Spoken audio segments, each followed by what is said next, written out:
effectivement, je suis, comme ici, on a aussi un observatoire des sciences de l'univers sur Paris, c'est l'Institut Pierre-Simon Laplace. Donc, vous voyez, nous sommes en fait 6 laboratoires, mais bientôt 5. C'est pour ça qu'Yves, je lui ai dit qu'on sera bientôt 5 laboratoires, parce qu'il y en a 2 qui fusionneront, le LBCM et le l'Odyssée.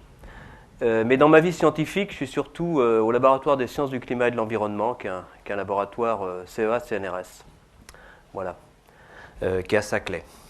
Donc, tous les travaux dont je vais vous parler aujourd'hui sont faits en étroite collaboration avec le laboratoire de glaciologie de Grenoble. Et en fait, disons que l'idée du séminaire, c'était de le poser sous une forme de question, c'est ce que m'a demandé Yves. Que sait-on du lac sous-glaciaire de Vostok? Mais c'est vrai que disons, c'est un séminaire d'intérêt général. J'ai pensé qu'il serait bien d'étendre un peu, c'est-à-dire que finalement, ce que j'ai essayé de faire, ou ce que je vais essayer de faire, alors, c'est de vous raconter l'histoire du projet Vostok. Hein, donc, effectivement, qui n'est pas terminé, parce qu'il faut bien voir que le lac Vostok, personne ne l'a jamais rencontré. Hein, c'est une chose dont on parle, mais personne. Il existe, ne vous inquiétez pas, mais je veux dire, c'est quelque chose que. Donc, le projet, c'est un projet qui continue. Mais c'est surtout un projet qui nous a apporté beaucoup du point de vue climatique. Moi-même, je suis avant tout intéressé par la reconstruction du climat du passé à travers les glaces polaires. Et ça nous a vraiment apporté beaucoup. Hein, et c'est cette histoire comme vous le savez probablement, donc, le lac Vostok, disons que je vais vous parler des reconstructions climatiques sur le premier cycle climatique. Ce sont vraiment les années 80. Hein, disons, et puis les années 90 nous ont permis d'aller jusqu'à 400 000 ans, de découvrir de la glace de lac. Ça, c'était la vraie surprise. La surprise, ce n'est pas le lac Vostok, dont on connaissait l'existence, c'est l'existence de glace de lac qui, en fait, permet, c'est-à-dire qu'il y a un endroit du lac où l'eau du lac regèle par en dessous. Et ça, c'était complètement... Personne n'y avait pensé. C'est un peu stupide, d'ailleurs, parce que c'est relativement simple à y penser. Maintenant qu'on l'a découvert. Mais voilà, donc la glace du lac existe et permet déjà des premières analyses sur effectivement la possibilité ou non de vie un peu bizarre, parce que ça intéresse beaucoup disons, les sciences du vivant et aussi les agences spatiales, de savoir, disons, quelle est la vie de l'extrême. Est-ce qu'on a une vie de l'extrême dans ce lac Vostok qui est vieux probablement d'1 million d'années. Donc d'abord, donc je vais parler d'abord de la partie climatique. Alors, attends, oui, c'est là. Donc, en fait, Vostok, c'est ici. Hein, c'est quand même un des points les plus froids de la planète. Moins 89 degrés, hein, la température la plus froide à la surface est enregistrée là, je crois. Et puis, en fait, on va parler de forages profonds. Si on regarde les forages profonds qui ont été faits en Antarctique, il y en a 5 de plus de 2 km. Dont Vostok est à 3600 mètres actuellement. Le forage le plus profond est toujours Vostok, mais vous avez entendu parler récemment du forage du Domsé et Pika-Domsé. Le premier forage, en fait, l'histoire des forages n'a pas commencé en Antarctique, elle a commencé au Groenland avec Camp Century. C'était donc au nord du Groenland, c'était entre les Danois et les Américains. C'était au début, enfin dans les années 60. Les Américains ensuite sont allés à Byrd, où ils ont perdu le carottier. Donc là, ils ont atteint le socle rocheux à 2 km à peu près. Ils ont perdu le carottier. Et cette perte de carottier, là, disons, ils n'ont repris les forages qu'il y a une dizaine d'années. C'est-à-dire qu'ils ont été 20 ans sans forêt. Donc, et pendant ce temps-là, les Européens, les Russes ont fait beaucoup. Et donc, je vais vous parler essentiellement de Vostok ici. Mais c'est vrai que c'est... donc l'idée des forages, c'est relativement simple. Hein, donc ça, c'est une calotte idéale. Ce qu'on essaye de faire, c'est d'aller remonter le plus loin possible dans le temps. Ça peut être un des objectifs. Il y a d'autres objectifs. On peut aussi essayer de remonter dans des endroits où l'accumulation est très forte et on a une résolution très détaillée. Mais là, j'ai centré sur ces forages qui nous permettent de remonter loin dans le temps. Bon, pour remonter loin dans le temps, il faut une faible accumulation. Si possible, être sur un dôme, ce qui n'est pas le cas de Vostok. Et aussi avoir une grande épaisseur de glace. Okay, donc on voit que donc ce sont des conditions qui sont trouvées dans certains points. Alors qu'est-ce qu'on va chercher dans la glace, hein? En fait, donc moi je vais vous parler essentiellement de cette partie-là et de celle-là. Je ne vais pas faire tout un tour, mais c'est intéressant de savoir ce qu'on va chercher dans la glace. Quand on vous dit que les archives glaciaires sont des archives très riches, eh bien, en fait, on a 3 grands types d'approches, ou 3 grands types d'informations, si on veut.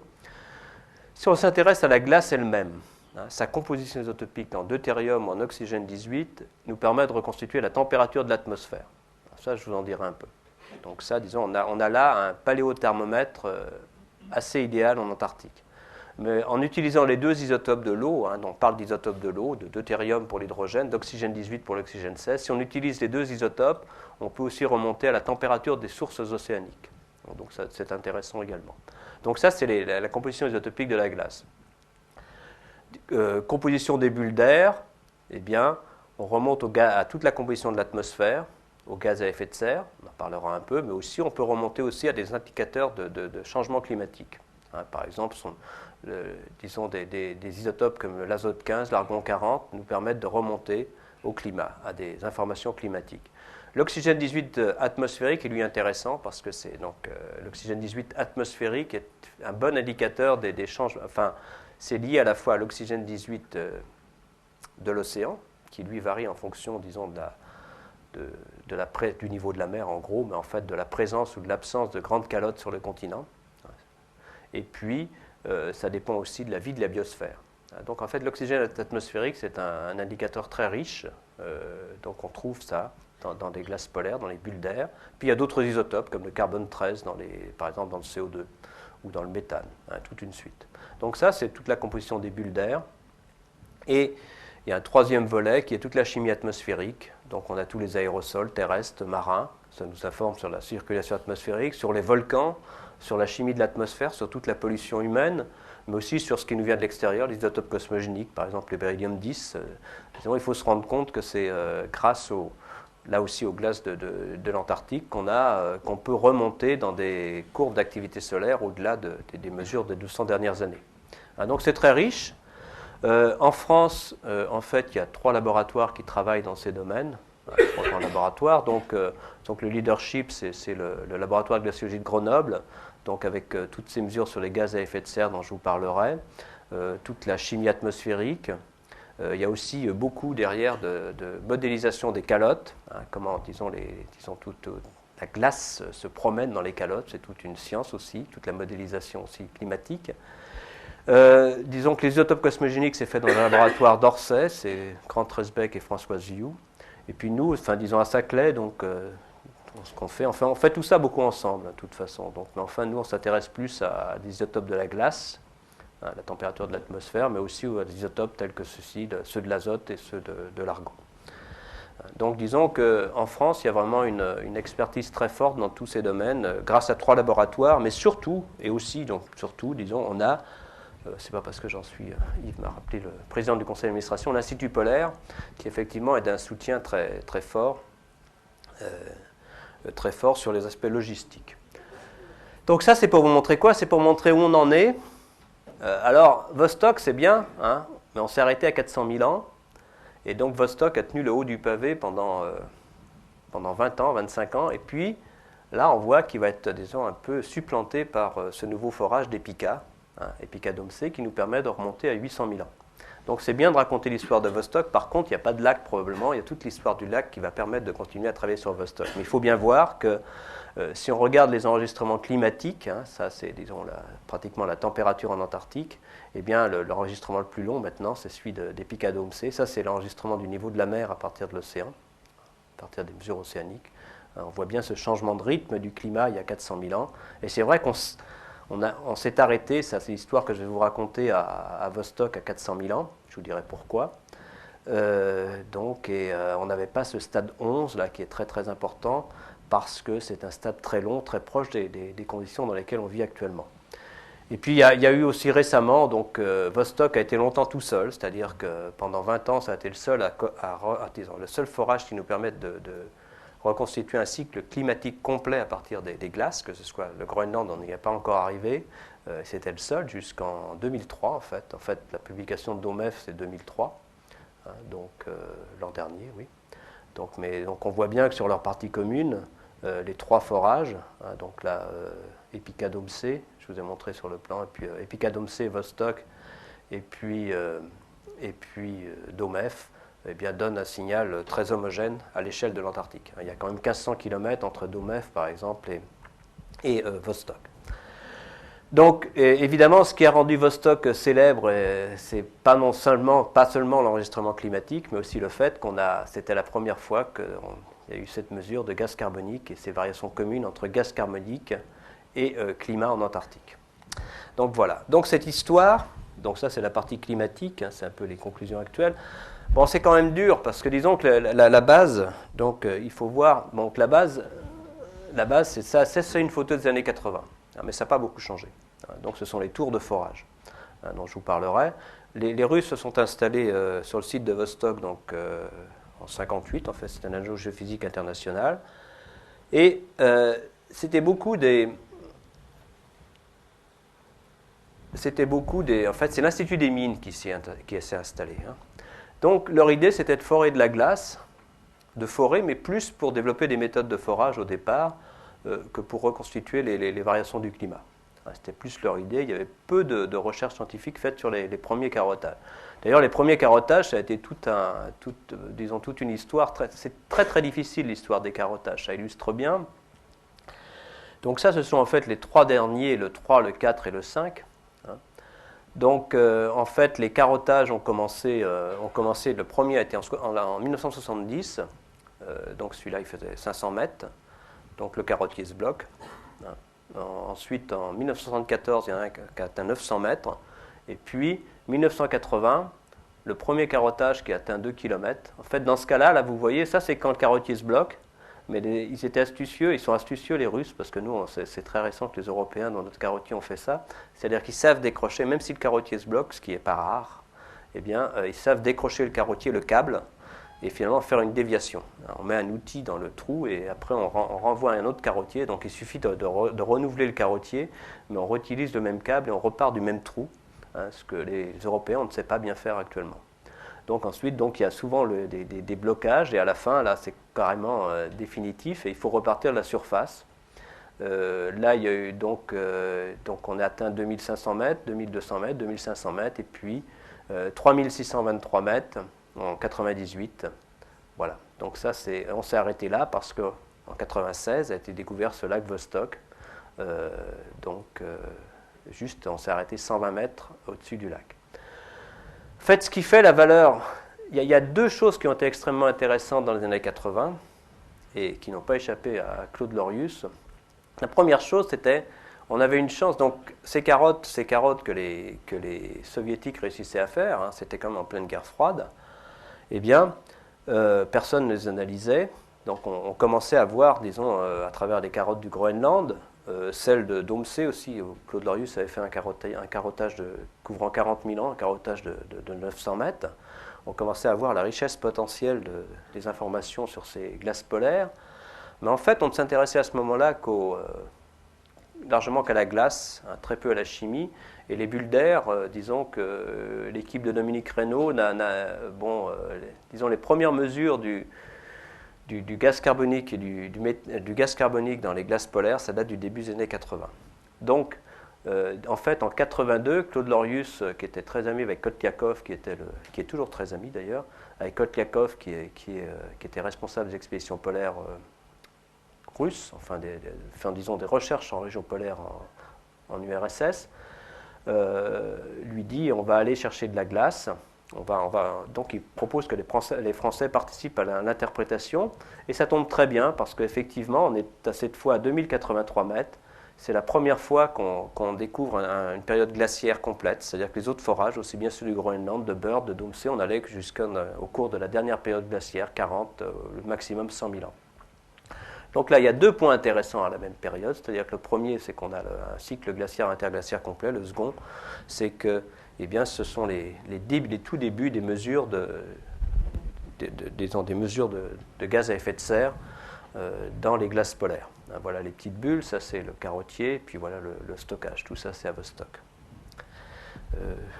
Donc ça, c'est des photos plus récentes. Pour y aller, et ça, c'est une des choses qui était très très importante. Donc Claude Lorius y allait la première fois, je crois, en 82. Et là c'est vraiment à mettre à son crédit, parce que c'était en pleine guerre froide, et il a réussi quelque chose qui était qui a été très visible à l'époque, c'était d'aller, finalement, la seule façon d'aller à Vostok, c'était d'utiliser la logistique américaine depuis le pôle sud. Donc, à peu près, donc pour ça, donc, Claude Lorius, en pleine guerre froide, a réussi à, disons, il est parti du pôle sud avec un C-130 américain et a atterri à Vostok. Et effectivement, il était attendu. Il n'y avait aucun contact radio, bien sûr. Enfin, tout s'est très bien passé. Il est revenu avec de la glace. Et moi, je suis allé l'accueillir je me suis allé l'accueillir à Orly, aller prendre à Roissy. Malheureusement, la première glace qu'on avait a été mal préservée. Mais enfin, après, on a rééchantillonné. Et puis en 85, donc à partir de 85, on sort ces courbes. Donc ça, c'est ce qui est mesuré au laboratoire, c'est la teneur en deutérium. Donc, vous voyez. Et je vous dirais que les teneurs, donc, avec des teneurs plus faibles en période glaciaire et des teneurs plus élevées en période riche, en période chaude, l'Holocène depuis 10 000 ans, le dernier interglaciaire il y a 120 000 ans. Donc en fait, ce qu'on obtient, on a deux. Alors là, ce qu'on obtient au labo, on a de la glace, en fonction, donc finalement, on mesure la teneur isotopique de la glace en fonction de la profondeur. Ça ne veut rien dire pour un climatologue. Il faut arriver à... Donc ça, on va y arriver. Il faut arriver à faire une échelle de température. Ce qui nous intéresse, c'est d'avoir la variation de la température en fonction de l'âge. Donc il faut passer de l'isotope à la température et il faut passer de la profondeur à l'âge. Donc en fait, bon, je ne vais pas trop passer de temps sur la partie climatique, mais l'idée c'est que finalement, quand vous prenez une molécule HDO et une molécule H2O, elles ont des propriétés physiques légèrement différentes. La pression de vapeur saturante de la molécule isotopique est légèrement plus lourde, elle est plus élevée et plus faible, c'est-à-dire que les molécules lourdes ont plus de mal à s'évaporer, ce qui est logique. Et le résultat, eh bien, c'est que si vous prenez une masse d'air qui quitte les régions tropicales pour aller vers les régions polaires, à chaque fois que vous précipitez d'abord des précipitations liquides puis de la neige, et bien à chaque fois c'est du condensat, enfin de l'eau qui a une teneur isotopique plus élevée que la vapeur du nuage qui précipite, qui quitte le nuage. Comme on a un système, si on considère un système fermé en première approximation, ça veut dire que la vapeur, à chaque fois que votre masse d'air perd du liquide puis du solide, eh bien, la vapeur devient de plus en plus pauvre. Et c'est donc dans la région polaire qu'on obtient les valeurs, les teneurs, disons les précipitations les plus pauvres en deutérium, en oxygène 18. Voilà. Mais non seulement ça, maintenant quand on se promène, c'est ce qu'avait fait Claude Lorius là, donc ça depuis 1977. Donc c'est tout, en fait, quand on se promène, on peut voir que quand on se promène des régions chaudes, des régions côtières de l'Antarctique, des températures de moins 20 degrés, disons dès après la Terre Adélie, jusqu'au centre, ici, il y a Domsé et Vostok, des températures moyennes annuelles de moins 50, moins 55, et bien vous voyez cette décroissance de la teneur en deutérium en fonction de la température du site. Et c'est ça qui va nous servir de thermomètre isotopique. En gros, une fois qu'on a vu ça, on a l'outil de base de la reconstruction du paléoclimat à partir des glaces polaires. En fait, c'est pas si simple parce que là, ce qu'on voit, c'est quelque chose qui est une variation spatiale. En gros, on marche sur la calotte, on prélève des échantillons sur une dizaine de mètres de profondeur, on a la température moyenne annuelle, la teneur isotopique, et on voit cette courbe linéaire. Donc on appelle ça la pente spatiale.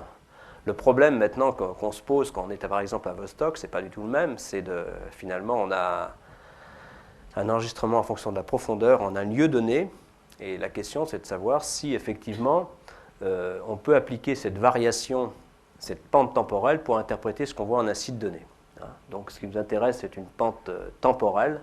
Ce à quoi on a accès par les mesures sur le climat actuel, c'est une pente spatiale, et ce qui nous intéresse, c'est de savoir si on peut l'appliquer pour interpréter le forage de Vostok. Ça, c'est beaucoup, enfin moi, c'est beaucoup le genre de travail dans lequel je me suis impliqué, qui repose beaucoup sur de la modélisation des cycles isotopiques. En fait, bon, je ne vais pas trop passer de temps là-dessus, mais l'idée, en fait, c'est quand même, c'est pas trivial du tout. Si vous... en fait, des modèles isotopiques très simples nous permettent de définir les conditions nécessaires pour que, effectivement, disons, pour qu'on puisse utiliser cette information du climat actuel dans le passé en un site donné. Puis, par exemple, c'est très simple, une chose très simple, on comprend bien intuitivement, en fait, comme la teneur isotopique varie en fonction de la température, eh bien, il y a un cycle saisonnier très marqué. Les neiges d'hiver sont plus pauvres que les neiges d'été. Eh bien, ceci veut dire que si vous avez, par exemple, dans un climat actuel, par exemple, disons, la moitié des précipitations l'été, la moitié l'hiver, et puis au contraire, vous avez un trois quarts, dans un climat glaciaire, un trois quarts l'été et un quart l'hiver, eh bien, vous aurez forcément un biais dans l'application de votre relation actuelle. Disons, tout simplement, il suffit que la saisonnalité change, en gros, donc il y a une liste de conditions nécessaires, il ne faut pas qu'il y ait de changement dans la saisonnalité, ainsi de suite. Donc ça donne une série de conditions nécessaires. Et puis en fait, donc j'arrive tout de suite à la conclusion. Notre conclusion actuellement, c'est qu'en fait, il y a toute une série d'arguments qui montrent que effectivement, en Antarctique, on peut utiliser la relation observée pour interpréter des forages comme Vostok, disons à plus ou moins 20% près. En fait, bon, là, ça c'était fait. Il y a des travaux qui montrent, par exemple, ça illustre un petit peu ce qu'on fait en modélisation. Ça, c'est pas encore publié, mais donc ce qu'on a fait, par exemple, en fait, on utilise des modèles de circulation générale de l'atmosphère. Normalement, dans des GCM, il n'y a que de l'eau et de l'air, normalement, mais on peut... Donc ce qu'on fait, c'est qu'on y introduit les teneurs, enfin les espèces isotopiques, donc HDO et H2O18, et donc on a finalement dans ce modèle, en chaque point, bien, la teneur isotopique des précipitations. Il faut tenir compte de tous les fractionnements dans l'atmosphère. Et puis ce qu'on peut faire pour tester cette hypothèse, effectivement, eh bien, ce qu'on peut faire dans les modèles et ce qu'on ne peut pas faire dans la réalité, ce qu'on peut faire dans les modèles, c'est faire des simulations pour différents climats.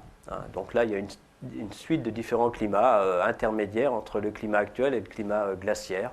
Il y a 21 000 ans, mais puis aussi des climats plus anciens, comme 175 000 ans.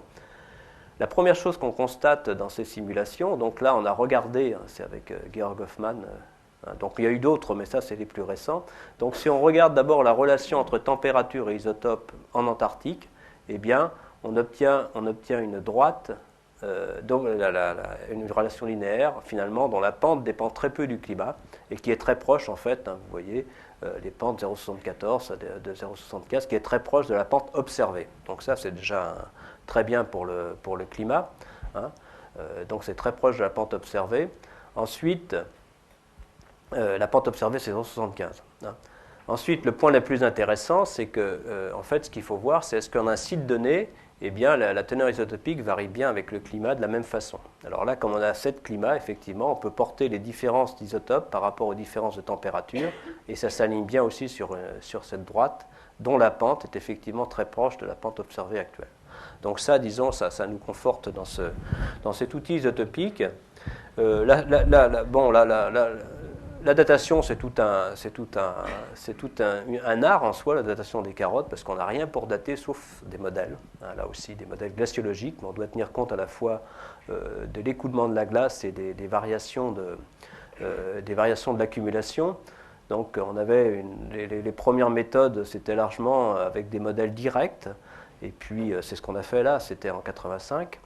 Donc, on tient compte, parce que l'accumulation est plus faible en période froide qu'en période chaude, donc il faut tenir compte de ça.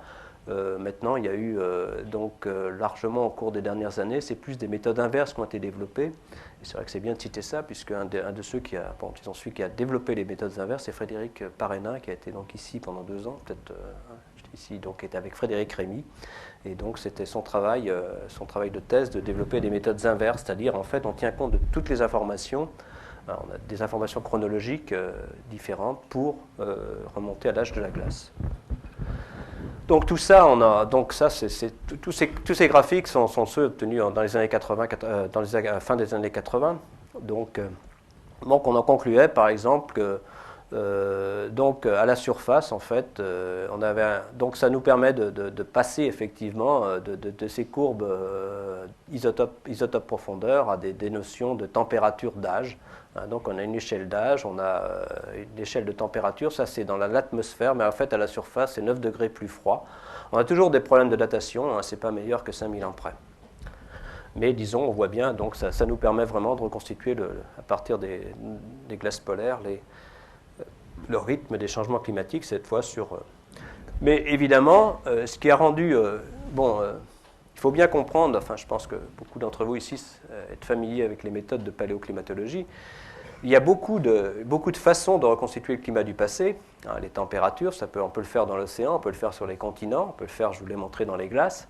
hein. Donc ça, c'est pas, disons par exemple, bon, on savait à partir des sédiments marins le rythme des périodes glaciaires interglaciaires, ou même simplement le fait qu'il y a 4 grandes périodes glaciaires au cours des 400 000 dernières années était déjà dans nos livres de classe à moi, parce que disons, il y a eu toutes ces études à partir de la géologie, des sédiments marins, mais là où les glaces polaires sont uniques, eh bien, c'est effectivement dans le fait qu'on peut reconstituer la composition de l'atmosphère dans le passé. Et ça, c'est vrai qu'on doit beaucoup disons, à toute l'équipe de Grenoble. À l'époque, c'était Dominique Reynaud, Jean-Marc Barnola, Jérôme Chaplace pour le méthane, Claude Lorius, Robert Dalmas aussi a travaillé sur le CO2. Donc toutes ces équipes ont travaillé et ont été les premières donc, à montrer. Donc ça c'était une publication, enfin c'est une série de publications, c'est plutôt une compilation dans les années 90. Hein. Donc et là j'avais illustré le fait qu'effectivement cette relation entre effet de serre et climat, donc il y a un lien très fort entre effet de serre et climat au cours du dernier cycle climatique. Et donc on illustre, là je voulais simplement illustrer le fait qu'effectivement ça nous donne de l'information sur la sensibilité du climat vis-à-vis du gaz carbonique. Alors, disons, je ne vais pas trop m'étendre, mais ça c'est un travail qui avait été fait là, qui était basé carrément. Donc je veux dire, c'est pour montrer, en fait, on a, donc cette courbe de Vostok a joué un double rôle vis-à-vis du problème du réchauffement climatique. Je ne vais pas en parler aujourd'hui, mais donc il y a d'abord la prise de conscience. Il est clair que disons, de voir ce lien entre effet de serre et climat a joué un rôle dans la prise de conscience du rôle potentiel de l'effet de serre dans les années 80. Hein, c'est le moment du lancement de Global Change, de l'IPCC aussi en 88. Hein, et tout ça, disons que cette courbe a participé à cette prise de conscience, mais on peut aller plus loin pour disons, extraire des informations sur la sensibilité du climat qui s'applique au climat du futur. Maintenant, donc, on va rentrer. Alors là, donc on passe ensuite à 4. Donc on va plus profond. Donc là, on s'est arrêté vers 2 km. Hein, donc l'histoire. Donc il a fallu donc un deuxième. Disons, c'est vraiment le 5e forage qui nous a permis d'aller plus loin en profondeur. Vous avez vu qu'un des intérêts, c'est que l'intérêt des glaces polaires, c'est que les couches s'amincissent à mesure qu'on s'enfonce, c'est-à-dire que, alors que la durée des cycles climatiques est à peu près la même, de l'ordre de 100 000 ans, eh bien leur épaisseur est de plus en plus faible. Hein, le premier cycle climatique, c'est 2 km de glace, ensuite c'est 500 mètres, 200 mètres, 100 mètres, et ainsi de suite. Si bien que entre 2 km et 3 km 300, eh bien, on a 3 cycles climatiques nouveaux. Mais là, donc on continue ça c'était dans les années 80, donc en fait 95, 96 là, et là tout d'un coup à 3300 mètres, on voit une variation comme ça, en fait un changement très rapide de composition, dont on peut démontrer qu'il était lié en fait à des mouvements de la glace, hein, c'est-à-dire que des couches de glace se mélangent. Hein, on avait déjà vu ça dans les forages du Groenland, donc on a été très prudent. Et effectivement, obligé. Donc après, on ne peut pas. C'est très difficile d'interpréter la suite en termes climatiques, puisqu'on ne connaît plus la séquence temporelle. Hein, si les couches de glace se mélangent, ça pose problème. Donc, on arrête l'interprétation ici, mais c'est quand même déjà très bien, puisque ça nous permet d'obtenir 400 000 ans de climat. Et donc, je montre ici quelques résultats. Oui. Donc, 400 000 ans de climat, et donc. Par exemple, un des résultats marquants qu'on avait aussi vu déjà sur 2 cycles climatiques, c'est cette relation très forte entre disons, l'oxygène 18 de l'air, hein, qu'on mesure dans les bulles. Ça, c'était mesuré en fait par Mike Bender, qui est à Princeton actuellement. Et on voit de façon très claire ce cycle de 23 000 ans. Hein, donc vous voyez les insolations ici. Dans l'oxygène 18 de l'air. En fait, c'est un des signaux les plus purs du point de vue forçage orbital. Hein, le lien avec le forçage orbital est vraiment très clair. Et en fait, ça nous aide aussi, justement, dans ces méthodes inverses de datation, à dater, c'est utilisé pour dater hein, la glace de Vostok de façon inverse. Mais disons, ça c'est très fort, parce qu'en fait, il y a déjà un signal relativement marqué, de 23 000 ans moins marqué dans l'oxygène 18 marin. Mais ensuite, le deuxième, c'est lié aussi largement à l'activité biologique, hein, c'est-à-dire au cycle de l'oxygène sur le continent et dans l'océan, qui est par exemple marqué par le rythme des moussons, qui est lui-même marqué par la précession.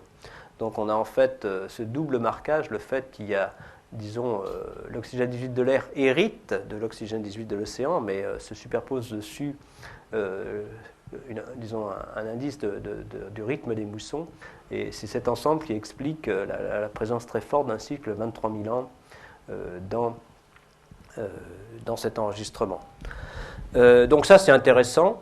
Mais évidemment, ce qui a plus marqué les gens, et je crois que j'en termine là pour la partie climatique, c'est effectivement cette relation entre gaz à effet de serre et climat, cette fois sur 4 cycles climatiques. C'était le papier de 99 avec Jean-Robert Petit. Donc c'est vrai, je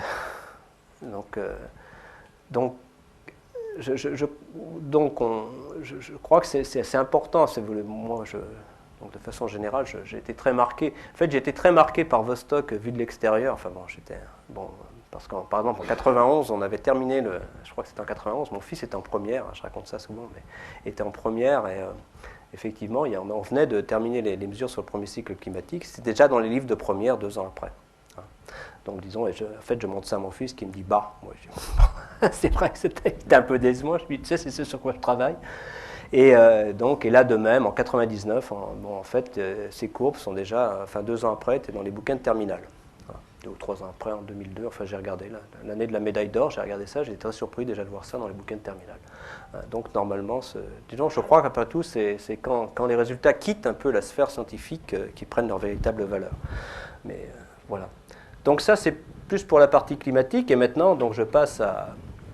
Ouais, c'est peut-être un peu compliqué, oui. Hop. Je passe à... Donc, alors, qu'est-ce qui se passe?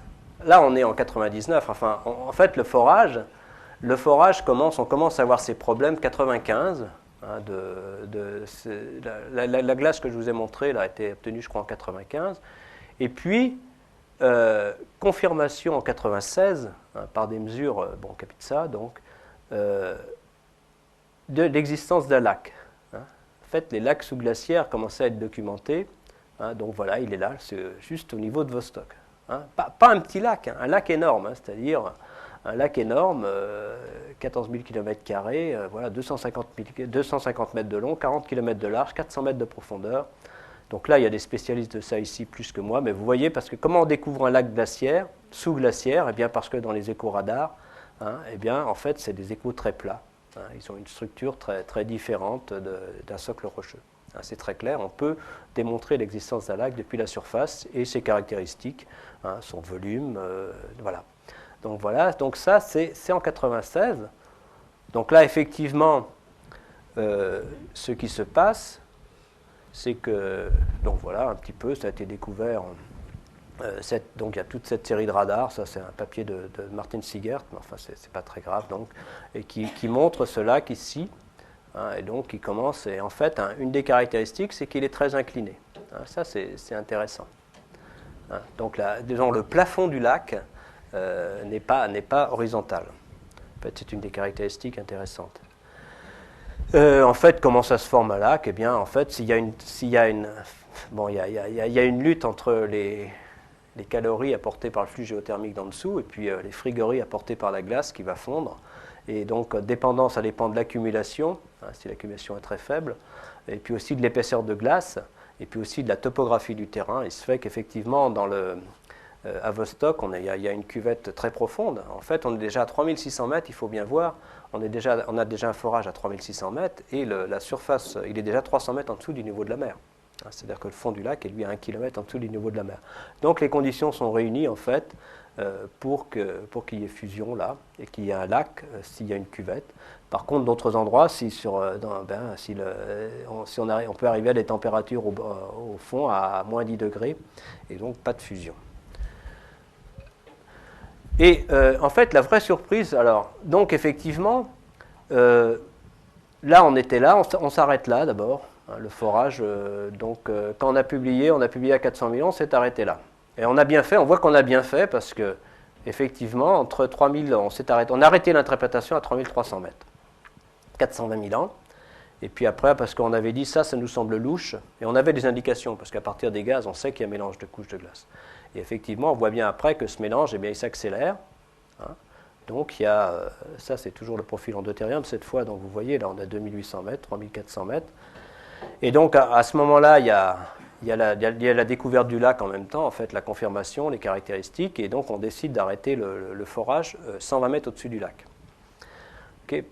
Pourquoi? Parce qu'il faut bien voir que quand on fait un forage dans de la glace, eh bien, si vous ne remplissez pas le trou par un liquide dont les propriétés doivent être d'avoir une densité proche de celle de la glace, et puis, disons, ne pas geler à moins 55 ou moins 60 degrés, hein, eh bien, si vous ne mettez pas un tel liquide dans le trou de forage, vous revenez la tête d'après et il est fermé. Hein, vous ne pouvez pas recommencer. D'accord? Donc pour nous, il faut absolument mettre du liquide de forage. En fait, le liquide de forage qu'on a longtemps utilisé, enfin c'est le kérosène, la base. On met des additifs. Les additifs, ça peut être des fréons.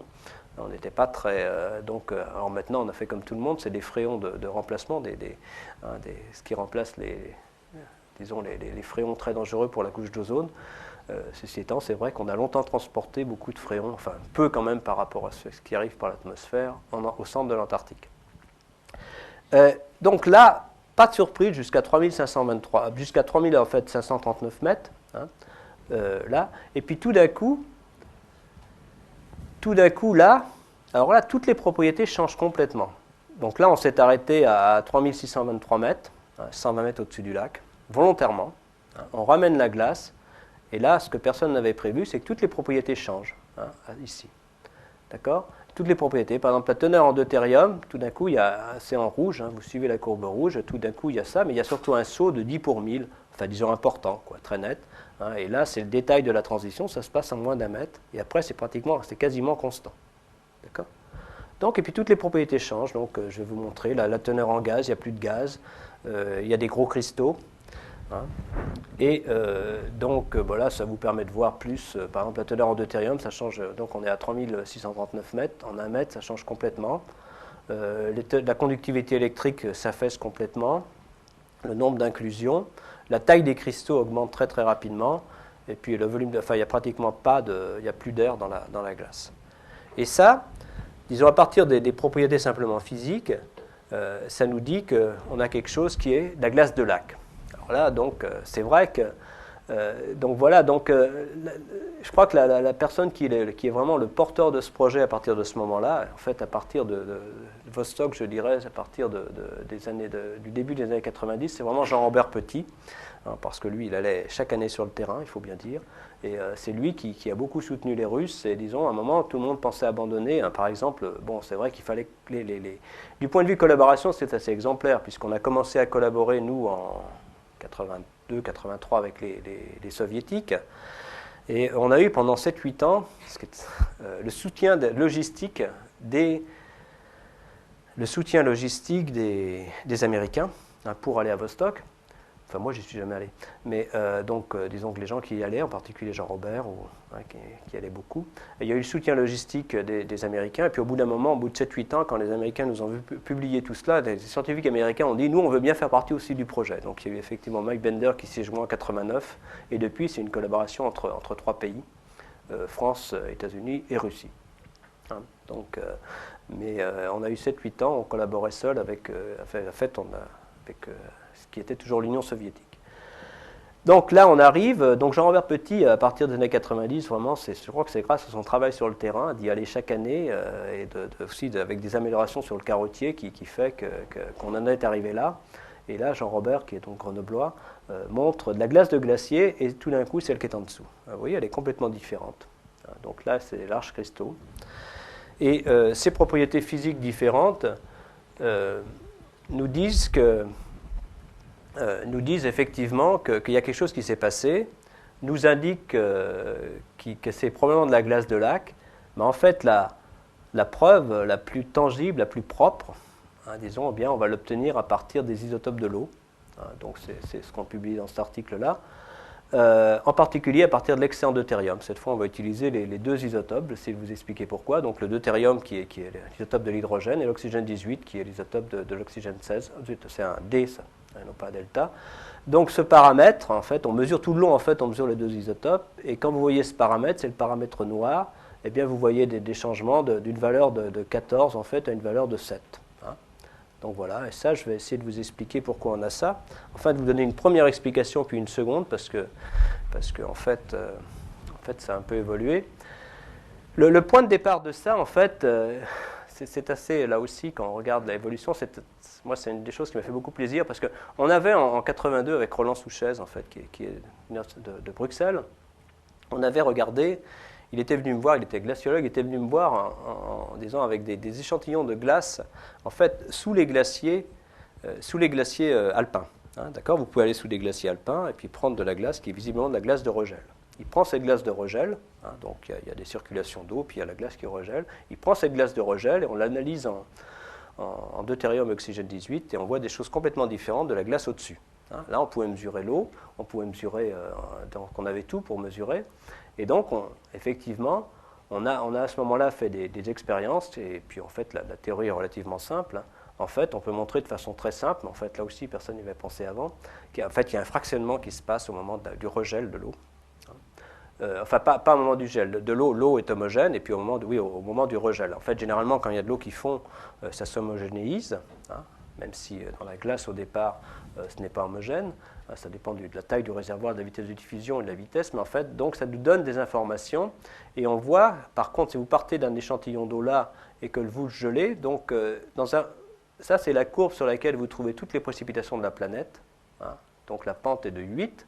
Et puis, si vous prenez ça c'est fait en labo, eh bien, si on fait regeler de l'eau, eh bien, les premiers échantillons sont plus riches que l'eau, et puis après, donc, il y a ce qu'on appelle un mécanisme de Rayleigh qui fait qu'ils sont plus pauvres, mais ils s'alignent sur une pente qui est complètement différente. En fait, cette pente, elle s'écrit comme ça. En fait, si vous prenez de la glace Terrepo, elle dépend du rapport delta D plus 1 sur delta O 18 et du rapport des fractionnements qui est à peu près 6. Hein. Donc, on peut calculer qu'à Vostok, on a une pente très proche de 4.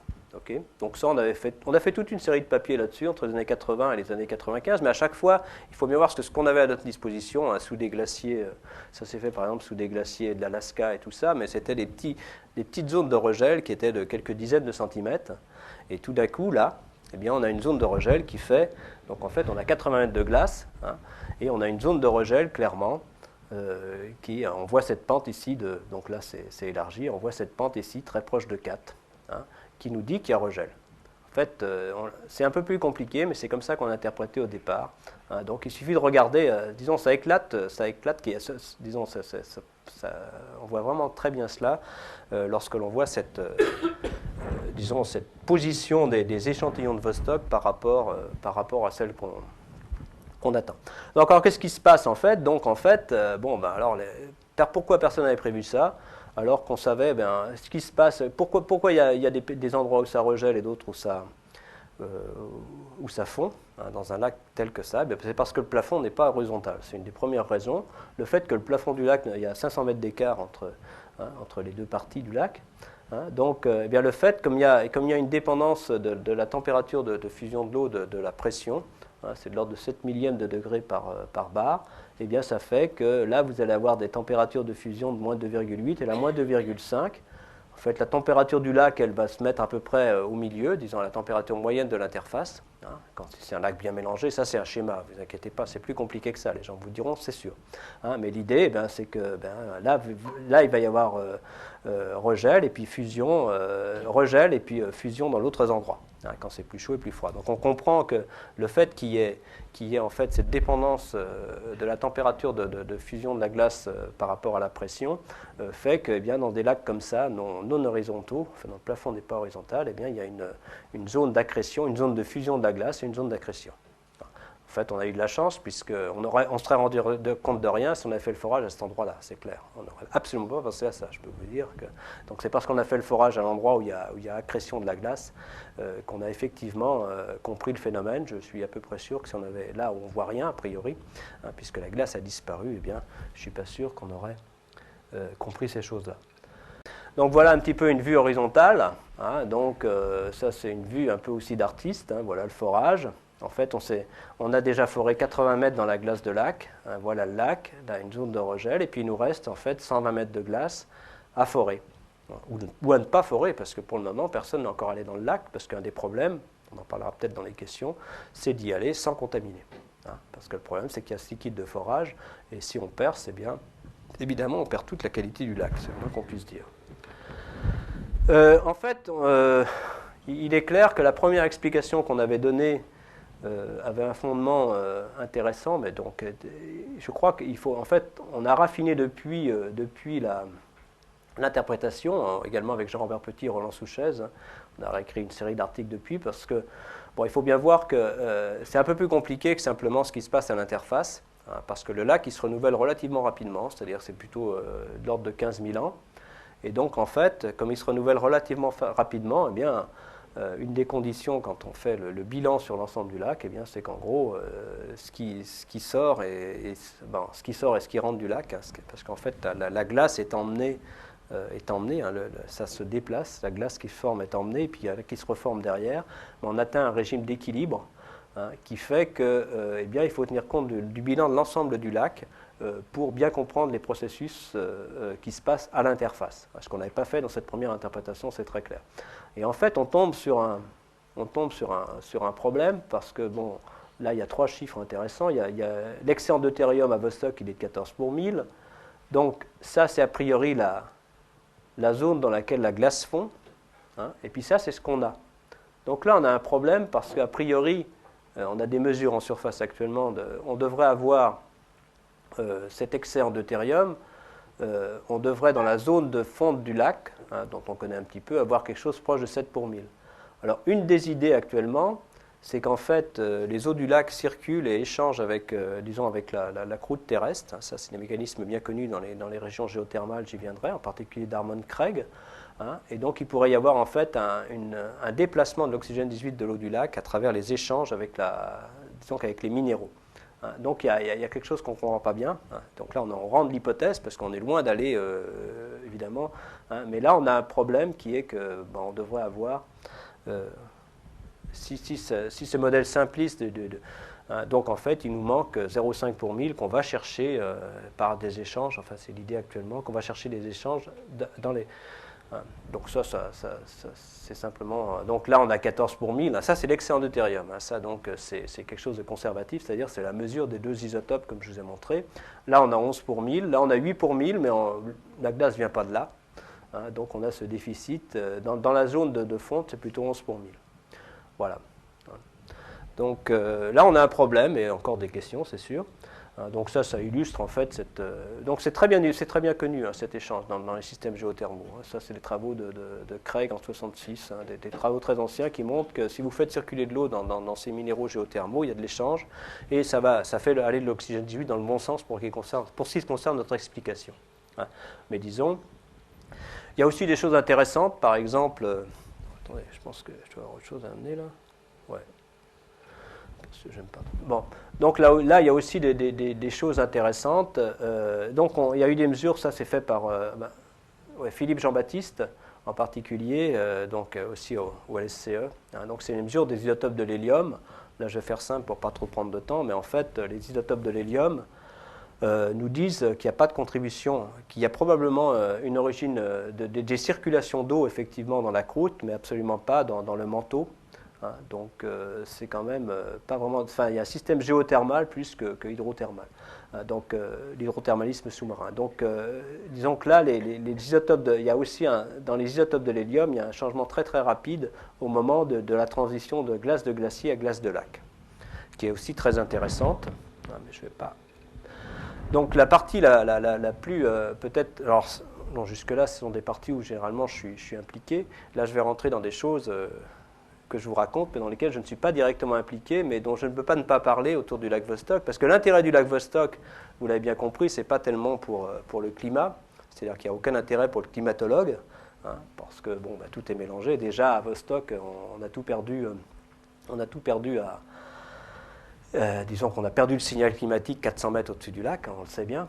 Donc mais par contre, les communautés qui sont extrêmement intéressées sont, disons, les sciences du vivant, les spécialistes de la vie de l'extrême, et puis aussi les agences spatiales, parce qu'elles voient là, dans cette configuration calotte de glace, lac sous-glaciaire, quelque chose qui pourrait, disons, qui ressemble à certaines comètes glacées, comme Europa, hein, donc, par exemple. Donc l'idée, donc tout d'un coup, ce n'est pas la communauté climat qui va s'intéresser au lac, mais plus ces communautés sciences du vivant et agences spatiales. Et donc avec cette idée, alors vraiment cette idée, les Américains vont toujours très très vite. Ça, c'est classique. Donc, effectivement, nous, je veux dire, ce premier papier qu'on a publié en 99, donc il y avait 2 autres papiers dans Science, dans le même numéro d'Américains, enfin d'équipe internationale, mais enfin avec des Américains, qui disent tout de suite, on a trouvé des bactéries dans la glace de lac de Vostok. Donc vous comprenez bien qu'on n'a toujours pas l'eau du lac, on n'est peut-être pas près de l'avoir, mais on a de l'eau qui est passée dans le lac. Donc si on prend de la glace de lac, ces 80 derniers mètres qu'on a dans les laboratoires, enfin qui sont dans les glacières de Grenoble, eh bien on peut effectivement avoir une idée de ce qui se passe dans le lac. C'est ça le mécanisme qu'il faut bien comprendre. Quand on parle du lac Vostok, on n'a pas d'eau, mais on a de la glace de lac. Donc c'est ça l'intérêt de cette découverte, c'est que ça donne... Bon, c'est une découverte intéressante du point de vue du géochimiste qui m'a intéressé, moi, mais c'est surtout une découverte intéressante pour son application. Il y a par exemple, ce sont des projets comme Geomex, il y a, donc là aussi ça continue dans un appel d'offres entre la Russie, la France et les États-Unis pour l'utilisation de cette glace de lac à cette fin de caractérisation ou non de vie de l'extrême dans cette glace. Donc en fait, on cherche.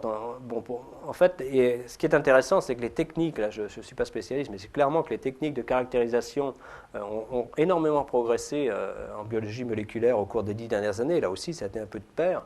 Et donc il y a eu les premières. Mais en fait, là, ça a été des annonces très précipitées. C'est clair que ce qu'on dit Priestley et Karl était faux. Maintenant, on peut le dire. On le disait, enfin Jean-Robert Petit en particulier, qui est très critique à juste titre. Ces papiers ont été publiés à la hâte. Ça rappelle d'autres histoires de la NASA, mais ils ont vraiment été publiés à la hâte. Et en fait, il s'avère que ce que les gens avaient trouvé, qui étaient d'ailleurs des choses qui sont dans notre environnement tout à fait normalement, était vraiment de la contamination. Donc, en fait, on voit bien, il y a de la contamination sur d'autres éléments et tout, mais là, je ne vais pas m'étendre, mais c'est clair que c'était de la contamination. Par contre, il y a des équipes qui s'y sont mises. Donc, l'idée, c'est simple, il faut décontaminer. Ça, il n'y a pas de problème. Avant d'étudier cette glace de lac, eh bien, il faut décontaminer. Et eh bien, ces méthodes de décontamination, c'est sans poussière. Et en fait, les grands spécialistes étaient déjà, Claude Boutron en particulier. Si vous voulez, dans les glaces, par exemple, si vous voulez utiliser des métaux traces, il faut des méthodes de décontamination très, très drastiques qui étaient déjà au point à Grenoble.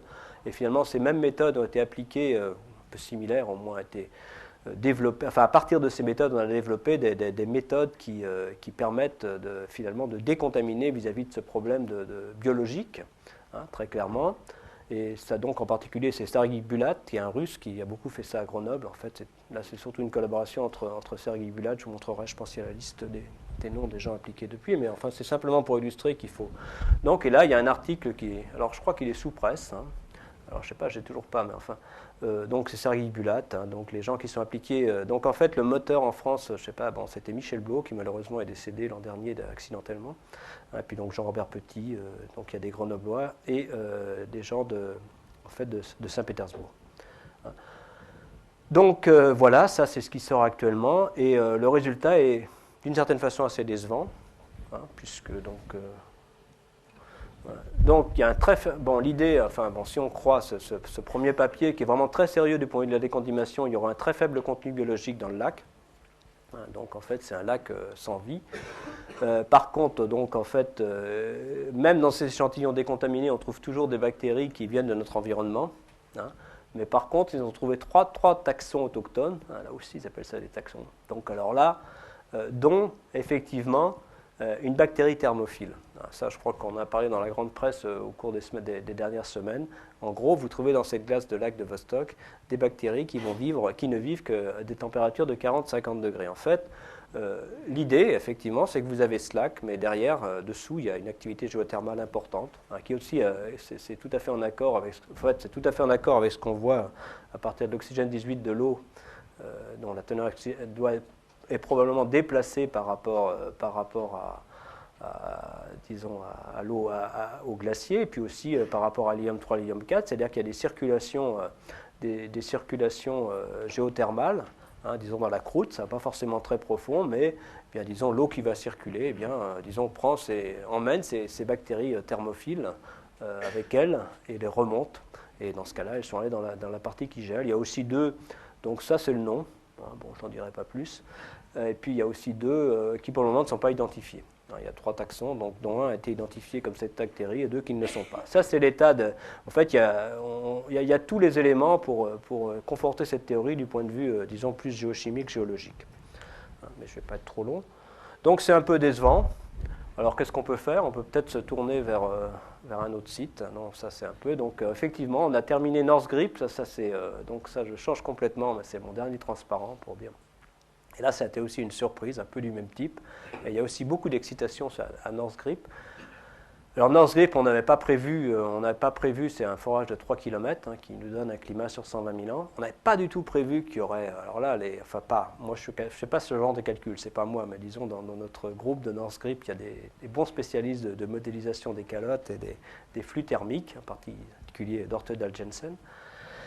Et l'idée, c'était qu'on était sur un socle a priori, disons, froid, c'est-à-dire qu'il ne devait pas y avoir fusion d'après les calculs. Et l'an dernier, on arrive au fond, et tout d'un coup, donc un véritable geyser, et donc, parce qu'il y a une pression, en fait, il y avait du liquide au fond du trou. Donc après, quand on voyait les courbes de température, on s'y attendait un peu, mais ils sont allés jusqu'au socle rocheux. Et donc, il y a eu un véritable geyser qui est remonté. Et là, la glace est rose. En fait, là, ça ne se voit pas bien sur ma... C'est vraiment de la glace rose. Et cette glace rose, on se demande bien ce qu'il y a dedans.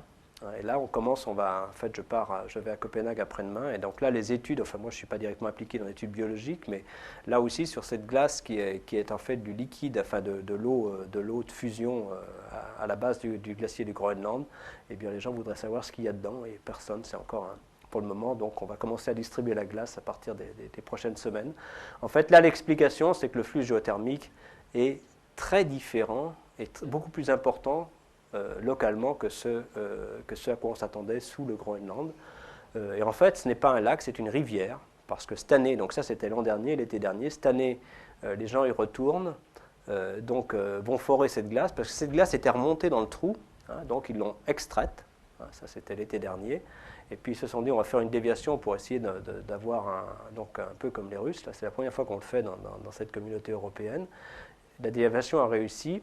Et ils pensaient effectivement retrouver un geyser, donc ils atteignent le socle rocheux à quelques mètres du premier point, et là c'était vraiment le socle rocheux, c'est-à-dire qu'à quelques mètres d'écart, à un endroit on a une rivière, l'autre on a le socle rocheux.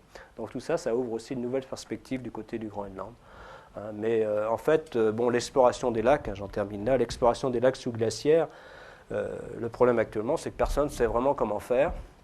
Et les questions que les gens se posent, c'est de savoir si, effectivement, le premier lac sous-glaciaire à explorer du point de vue de sa vie possible ne sera très probablement pas le lac Vostok, parce que, ça serait, le lac Vostok risque de rester tranquille encore un peu de temps. Merci.